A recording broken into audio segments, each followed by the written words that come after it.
So in this video, we're going to look at mitigation and preparedness in more detail. We've talked about it before, but now let's look in more detail. As I said before, the pillars of effective security management are strong contextual information management, good analytical capacities, relationship building, targeted, and working on your credibility and reputation. Your operational balance is key, your operational quality is key, and you need to have effective strategic and tactical engagement. Yeah, and that takes work, takes planning, it takes thinking. All of this should be targeted, as I said before, because it's impossible to cover everything.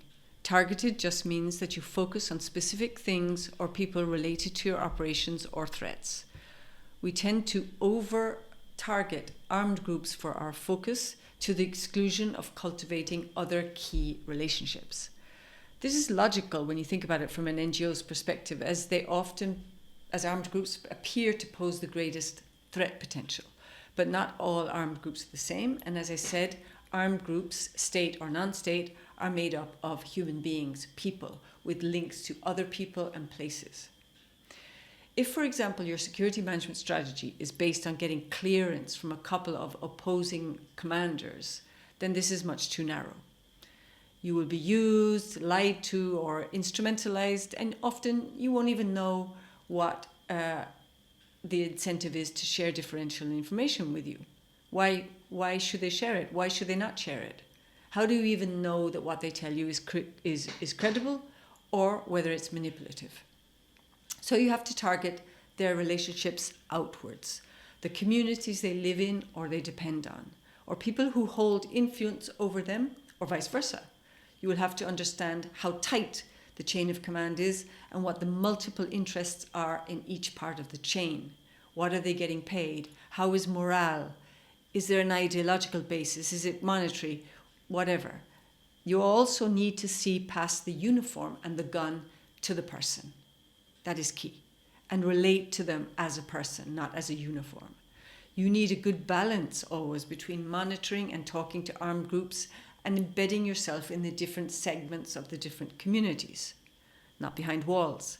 I have seen many of the time project coordinators be extremely friendly and chatty with non-state armed group commanders and openly hostile and rude to state military commanders, like some division into the state military as the baddies and the rebel group as the goodies, despite the organization being constantly attacked by members of the rebel group. Makes no sense. Effective mitigation and preparedness for scenarios takes work, teamwork, the involvement of different actors in the communities and communities themselves, and practice.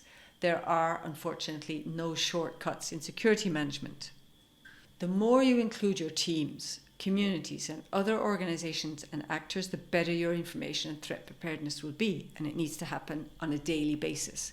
The typical secretive type of conversation between the chosen few in the hierarchy to do with security is not a good strategy.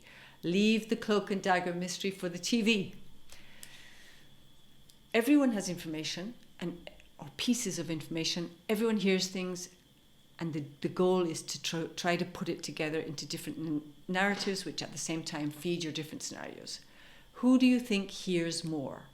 International staff working and sleeping within high-guarded walls, or staff going home every evening to their family and participating in their communities?